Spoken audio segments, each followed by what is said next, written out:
सदगुरु कौन होता है? बोले इस संसार के सुखों को प्रदान करा के, इस संसार के मोह को भंग करके तुम्हारे आत्म स्वरूप को जो जागृत कर दे वही सदगुरु है। सदगुरु का काम तुम्हें भगवान से मिलाना नहीं है।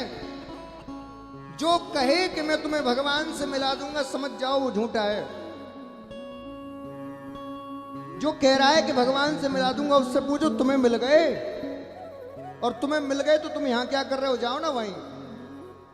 तो जिसे मिल जाएंगे वो कहेगा नहीं, वो जो कह रहा है उसको मिले नहीं। याद रखिए इस बात को, क्योंकि भारत में बहुत कुछ हो रहा है। धर्म और भक्ति अध्यात्म के नाम पर कोई 7 चक्रों को जागृत करा रहा है, कोई अष्ट सिद्धि दिला रहा है, कोई भक्ति करा रहा है। लेकिन गजब की बात है कि इनमें से कोई काम नहीं हो रहा। केवल जो करा रहे हैं उनकी जेब भर रही है। सच्चाई यही है। भोली वाली जनता को बातों में लेके केवल लूटा जा रहा है। कोई कहता है मैं तुम्हारे चक्र जागृत करा दूंगा, कोई कहता है मैं तुम्हें भक्ति करा दूंगा, कोई कहता है राम से मिला दूंगा, कोई कहता है कृष्ण से मिला दूंगा। मैं आपको एक मूल मंत्र देके जा रहा हूं ब्यावर वासियों, ऐसा बाबर आदमी तुम्हें दुनिया में नहीं मिलेगा। संसार में यदि तुम्हें परमात्मा से कोई मिला सकता है तो वो कोई और नहीं है, तुम स्वयं हो। तुम्हारा सबसे बड़ा गुरु तुम स्वयं हो। जब तक तुम खुद अपना कल्याण नहीं चाहोगे, संसार का कोई व्यक्ति तुम्हारा कल्याण नहीं कर सकता, कोई नहीं कर सकता। इसलिए आत्म स्वरूप को जानिए। जिस दिन आत्म स्वरूप को जान गए, ये सारा तुम्हें दिखावा बेकार लगने लग जाएगा, सब बेकार लगेगा।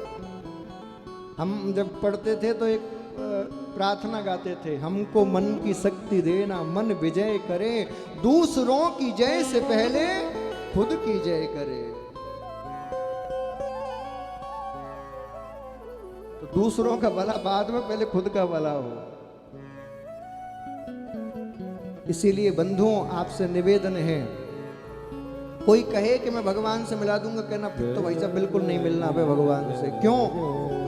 क्योंकि भगवान से मिलना ही ये सिद्धांत ही गलत है। मिला उससे जाता है जो खो गया हो। जब भी कोई तुमसे कहे मैं भगवान से मिला दूंगा, बोले मिलाने की जरूरत ही नहीं। बोले क्यों? बोले वो है तब तो मैं जीवित हूं, वो यदि चला जाएगा तो मैं जीवित कहां रहूंगा? वो तो मेरे अंदर है। जो मिला मिलाया है उससे क्या मिलना? ईश्वर अंश जीव अविनाशी, तुम सबके अंदर उस ईश्वर का अंश ही तो है, वो परमात्मा ही तो है, वही तो नारायण है। तुम्हारी आत्मा ही तो परमात्मा है। अंतिम ज्ञान आपको देके जा रहा हूं इस भागवत का, और ये ज्ञान को जीवन में धारण कर लीजिए, कभी आपको कोई भटका नहीं पाएगा। कोई कहे कि तुम्हारे चक्र जागृत करा दूं, कहना नहीं करने। कोई कहे तुम्हें भगवान से मिला दूं, कहना नहीं मिलना। कोई कहे तुम्हें भक्ति करा दूं, कहना नहीं करनी। कोई कहे तुम्हें धर्मात्मा बना दूं, कहना नहीं बनना। लेकिन कोई कहे बोले भैया हाँ मैं तुझसे परिचित करा दूं तो तुरंत चरण पकड़ लेना, बस यही तो मैं चाहता हूं। मैं कौन हूं ये जान जाऊं तो मैं सृष्टि को अपने आप जान जाऊंगा। मैं कौन हूं ये बता दो। आत्म अनुभूति ही मोक्ष की सिद्धि है, और वही आपको मोक्ष तक ले जा सकती है, दूसरा कोई साधन नहीं है। जब तक आत्म अनुभूति नहीं होगी तब तक कुछ नहीं हो सकता।